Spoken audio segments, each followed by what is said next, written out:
ఈ ప్రపంచంలో ఏ ఒక్క దేశమైనా రష్యా అధ్యక్షుడు వ్లాదిమిర్ పుతిన్ ఈయనను ఉద్దేశించి పుతిన్ గారు మీరు మా దేశానికి రావాలి ఇప్పుడు ఉండే పరిస్థితుల్లో ఇలాంటి ఒక ఆహ్వాన పత్రం ఎవరైనా ఇవ్వగలరా?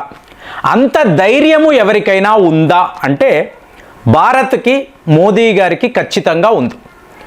మోదీ గారు వ్లాదిమిర్ పుతిన్ గారిని ఉద్దేశించి మీరు మా దేశానికి రండి అని చెప్పి ఆహ్వానించడము, వ్లాదిమిర్ పుతిన్ కూడా ఎస్ నేను వస్తానండి అని చెప్పడము, ఈ కన్ఫర్మేషన్ ఇవాళ రావడం అంటే 2025లో ఇది ఒక అతిపెద్ద వార్త అండి. మీకు అటు అమెరికా అనండి, యూరోప్ యూనియన్, చైనా, పాకిస్తాన్, ఇది ఒక షాకింగ్ వార్త. ఎందుకంటే ఏ ఒక దేశాన్ని మనము లెక్క చెయ్యం. అమెరికా అనండి, చైనా, ఎవడైనా సరే వెళ్ళండ్రా, పుతిన్ మా ఫ్రెండ్, మేము ఇన్వైట్ చేశాము, ఆయన వస్తాను అన్నాడు. సరేనండి, వ్లాదిమిర్ పుతిన్ గారు ఢిల్లీకి వచ్చారు. వచ్చిన తర్వాత ఏం జరుగుతుంది? పోయిన వీడియోలో మాట్లాడాము. మీకు మోడర్న్ వార్ఫేర్ ఎలా ఉండాలి అంటే రష్యా వాళ్ళ ఒక థియేటర్ కమాండ్ ఎలా పనిచేస్తుంది, ఒక బ్రిగేడ్ ఎలా పనిచేస్తుంది, ఆ మోడల్లో ఇవాళ భారత్ మీకు రుద్ర బ్రిగేడ్ అనండి, అలాగే భైరవ సేన, పాకిస్తాన్పై సర్జికల్ స్ట్రైక్స్ చేయడానికి ఒక భైరవ సేనను మనం తయారు చేసాం. అలాగా మనము కొత్త రకమైన యుద్ధ నీతిని అవలంబిస్తున్నాము కదా. ఇప్పుడు పుతిన్ గారు భారత్కి వస్తున్నారు. ఇక్కడ జరగాల్సిన అతి పెద్ద ఈవెంట్ ఏంటి? ఈయన రావడమే ఒక పెద్ద ఈవెంట్. ప్రపంచమంతా బిత్తరపై చూస్తుంది. బాబోయ్, ఇంత పెద్ద యుద్ధాలు చేసే వ్యక్తి భారత్కి రావడం ఏమిటి అనుకుంటారు. కానీ వస్తున్నప్పుడు దీనికి మించిన ఒక వార్త ఉండాలి కదా. మోదీ గారు వ్లాదిమిర్ పుతిన్ ఒక పత్రంపై సంతకం పెట్టాలి, ఒక అగ్రిమెంట్ చెయ్యాలంటే అది ఏ లెవెల్లో ఉండాలి? ఇక్కడే విషయం అంతా ఉందండి. భారత్ రష్యా కలిసి బ్రహ్మోస్ మీకు మార్క్ 2, దీన్నే వీళ్ళు 2K అని పేరు మార్చారు. అప్పట్లో బ్రహ్మోస్ 2 అన్నారు, ఇప్పుడు బ్రహ్మోస్ 2K. 2K అంటే ఏంటండి? ఏకంగా బ్రహ్మోస్లో హైపర్సానిక్ వెర్షన్ని వీళ్ళు రియల్గా తీసుకురాబోతున్నారు. దీనికోసము బ్రహ్మోస్ సిటీని కూడా వీళ్ళు నిర్మాణము చేయబోతున్నారు. ఇది ఎంత పెద్ద వార్త అంటే చూడండి, మీకు జిర్కాన్ అనబడే ఒక మిజైల్ ఉందండి. ఇది ఒక హైపర్సానిక్ మిజైల్. దీని వేగము ఎంత అంటే మ్యాక్ 9లో ఒక మిజైల్ అనేది మన ఊహకే అందదు. రష్యా వాళ్ళు ఏం చేశారు? మా సత్తా ఏమిటి ప్రపంచం చూడాలి. ఇందులో మీరు న్యూక్లియర్ వార్ హెడ్ని కూడా ఫిట్ చేయొచ్చు. జస్ట్ మీకు చూపిస్తున్నాం. మా మీద ఏదో యుద్ధం అంటున్నారు కదా. అమెరికా వాడి న్యూక్లియర్ వెపన్స్ యూకే దాకా రావడము, మేము తలుచుకుంటే రష్యాపై యుద్ధము ఇవన్నీ చెప్తున్నారు కదా. నాటో దేశాలు అంటున్నారు కదా, మేమందరము కలిసి రష్యాపై యుద్ధం అన్నీ చెప్తున్నారు. నేను జస్ట్ ఈ జిర్కాన్ అనబడే క్షిపణిని వాడతాను. ఎవరిపైన? యుక్రెయిన్ పైన వాడతాను. ఏంటి? యుక్రెయిన్ ల్యాబ్ వాడినప్పుడు ఏం జరుగుతుందో చూడండి అని చెప్పి వీళ్ళు వాడితే ఇమీడియట్గా యుక్రెయిన్ యొక్క డిఫెన్స్ ఫోర్సెస్ వైపు నుంచి వార్తలు, జిర్కాన్ వాళ్ళు వాడినట్టు మాకు తెలియలేదు, దాని వేగాన్ని మేము ఇంటర్సెప్ట్ చేయలేకపోయాము, మా రేడార్లు ఏవీ పని చేయలేదు. జిర్కాన్ని షూట్ డౌన్ చేయడము అనేది ఇంపాసిబుల్. కానీ ఎక్కడ టార్గెట్ చేసిందో ఆ టార్గెట్ని మాత్రము ధ్వంసము చెయ్యగలిగింది. ఇది ఎవరు? యుక్రెయిన్ వాళ్ళు చెప్తున్నారు. యుక్రెయిన్ వాళ్ళు థాడ్ అనబడే అమెరికా వాడి ఎయిర్ డిఫెన్స్ సిస్టమ్ని వాడతారు. ప్రపంచంలో జిర్కాన్ని ఎవరు ఆపలేరు.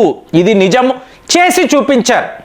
సరిగ్గా జిర్కాన్ టెక్నాలజీని అంటే స్క్రామ్జెట్ టెక్నాలజీని ఇవాళ రష్యా వాళ్ళు భారత్కి ఇవ్వబోతున్నారు. ఇదేనండి వార్త. ఎందుకు ఇస్తున్నారు అంటే బ్రహ్మోస్ వెర్షన్ 2 అంటే వేరియంట్ 1 అన్నారు అనుకోండి, 2026లో సిద్ధమైపోతుంది. ఇది నియర్ బై హైపర్సానిక్ అంటే హైపర్సానిక్కి దగ్గరలో వేగం. ఆల్రెడీ మీరు బ్రహ్మోస్ అంటేనే చైనా వాడు కథనాలపైన కథనాలు. ఇదేనండి గేమ్ చేంజర్. భారత్ వద్ద బ్రహ్మోస్ ఉండడము, సో దీనిని మేము ఏమీ చెయ్యలేం. మా ఎయిర్ డిఫెన్స్ సిస్టమ్స్ HQ-19 ఏవి కూడా ఆపలేవు. ఏది మామూలు బ్రహ్మోస్. సో ఇప్పుడు మన ఆలోచన అంతా ఏంటి, ఆపరేషన్ సింధూర్లో మీరు బ్రహ్మోస్ వాడారు, ఇప్పుడు దీని టెక్నాలజీ ఏంటి, దీని వేగము ఏంటి, ఇది ఎంతవరకు వెళ్ళగలదు, సర్వము శత్రువులకు తెలిసిపోయింది కదా. అలాగే భారత్ యొక్క ఎయిర్ డిఫెన్స్ సిస్టమ్ ఎలా పనిచేస్తుంది వీళ్ళకి అర్థమైంది కదా. ఇప్పుడు వీళ్ళు ఏం చేస్తారు, నెక్స్ట్ 3-4 ఇయర్స్లో కొత్త రకమైన ADS అనండి, అలాగే బ్రహ్మోస్ని ఎదుర్కోవడానికి వాళ్ళు కూడా రెడీ అవుతారు. మరి దీన్ని దాటిపోవాలి కదా. మీరు ప్రపంచంలో ఒక సూపర్ పవర్ కంట్రీ అన్నప్పుడు మీ దరిదాపుల్లోకి ఎవడూ రాకూడదండి. ఆ లెవెల్లో మీ టెక్నాలజీ ఉండాలి. ఇప్పుడు సరిగ్గా మనము ఇదే చేస్తున్నాం. కాబట్టి బ్రహ్మోస్ అన్నప్పుడు బ్రహ్మోస్ మార్క్ 2Kకి వెళ్ళిపోతాం. మీకు ఏకంగా మ్యాక్ 8 స్పీడ్లో వెళ్ళగలిగే ఒక హైపర్సానిక్ మిజైల్ను మనం బ్రహ్మోస్ పేరు మీద ఇవాళ రెడీ చేస్తున్నాము. టోటల్గా రష్యా వాళ్ళు ఇక్కడికి వచ్చి, ఎందుకంటే ప్రొడక్షన్ అంతా భారత్లోనే కాబట్టి ఇక్కడ కొత్త ఫెసిలిటీస్ను తయారు చేసి హైపర్సానిక్ మిజైల్స్ను వీళ్ళు తయారు చేయబోతున్నారు. ఈ సంతకాలే మీకు పుతిన్ మోదీ మధ్య జరగబోతున్నట్టుగా ఇవాళ వార్తలు. అంటే ఇది ఎంత పెద్ద వార్త అంటే వాళ్ళు బ్రహ్మోస్ అనుకునే లోపలే బ్రహ్మోస్ మార్క్ 2 వచ్చేస్తుంది. అలాగే మనం ఏం చేస్తున్నాము, అగ్ని 5 అని అన్నాం, మొన్న మాట్లాడాం. దీని మ్యాక్స్ స్పీడ్ 20+.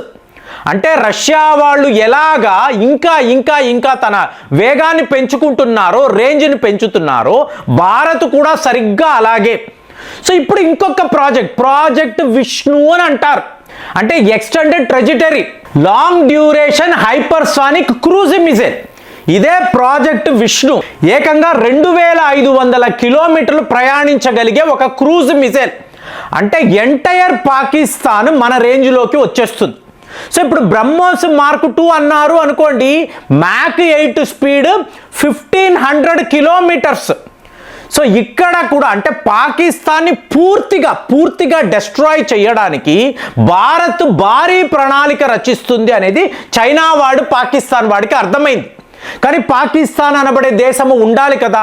కాబట్టి అమెరికా వాడు కూడా వాళ్ళని హెచ్చరిస్తున్నాడు, భారత్ వేరే లెవెల్లో వాళ్ళు ప్లానింగ్ చేస్తున్నారు, మీరు ఏదో ఒక రకంగా వాళ్ళని ఆపాలి అంటే ఆపే మెకానిజం అనేది పాకిస్తాన్ వద్ద లేదు కదా. సో ఇప్పుడు అమెరికా, చైనా లాంటి దేశాలు ఏం చెయ్యబోతున్నారు? ఇప్పుడు మీరు చూసారనుకోండి, రష్యా నంబర్ 1 అంటే భారత్ నంబర్ 2 పొజిషన్లోకి వెళ్ళిపోవాలి. సో వీళ్ళు ఇద్దరు కూడా ఆప్త మిత్రులు. ప్రతి ఒక్క టెక్నాలజీని కూడా వీళ్ళు షేర్ చేసుకుంటున్నారు. రష్యా ఎక్స్పోర్ట్స్ ఆగిపోవడము, రష్యా తరఫు నుంచి భారత్ తన ఎక్స్పోర్ట్స్ని పెంచుకోవడము, ఇదే స్ట్రాటజీ. సో ఇప్పుడు రష్యాకు భారత్ ముఖ్యమా, చైనా ముఖ్యమా అని అడిగారు అనుకోండి, క్లియర్గా మీకు తెలుస్తుంది కదా. చైనా వాడికి ఏ టెక్నాలజీని అమ్మినా కూడా, ఏ టెక్నాలజీని అమ్మండి, రివర్స్ ఇంజనీరింగ్ చేస్తాడు. కానీ అదే భారత్తో మీ వ్యాపారము అనుకోండి, డిఫెన్స్ టైస్ అనుకోండి, ఇక్కడే మీకు ఆయుధాలు తయారవుతాయి, ప్రపంచ దేశాలకు మన వద్ద ఉండే అస్త్రాలను అమ్మవచ్చు. సో ఇవాళ బ్రహ్మోస్ నుంచి బ్రహ్మోస్ మార్క్ 2కి ఎందుకు వెళుతున్నాం? చాలామంది అడుగుతారు, ఎందుకు వెళుతున్నాము అంటే 14 దేశాల వద్ద నుంచి ఆర్డర్స్ ఉన్నాయి. ఏంటి, ఒట్టి బ్రహ్మోస్కే. రేపు బ్రహ్మోస్ మార్క్ 2 కూడా రెడీ అయిపోయింది అనుకోండి, మనల్ని ఎవరు ఎదిరించలేరు. అట్ ది సేమ్ టైం మన రెవెన్యూస్ అనేవి 3-4 పెరిగే అవకాశము 100% ఉంటుంది. ఇలా మనము రష్యాతో ఉండే స్నేహాన్ని మ్యాక్సిమం యూటిలైజ్ చేసుకుంటున్నాము. దీనిని వాళ్ళు కూడా అంటే ఏ లెవెల్లో కూడా రష్యాకు పోటీగా భారత్ వస్తుంది వీళ్ళు ఎవరూ నమ్మడం లేదు. కానీ అమెరికా చైనాకు దెబ్బ కొట్టాలి అంటే మనము కలవాలి అనే ఆలోచన మోదీకి ఉంది, పుతిన్కి ఉంది. కాబట్టే పుతిన్ భారతదేశానికి రావడానికి అంగీకరించారు. ఇదే ద బిగ్గెస్ట్ న్యూస్ అండి. మరి బ్రహ్మోస్ మార్క్ 2 గురించి ఆలోచిస్తే మీకు ఏమనిపిస్తుంది? దయచేసి కామెంట్స్లో రాయండి. మళ్ళీ వచ్చే వీడియోలో కలుద్దాం. జై హింద్.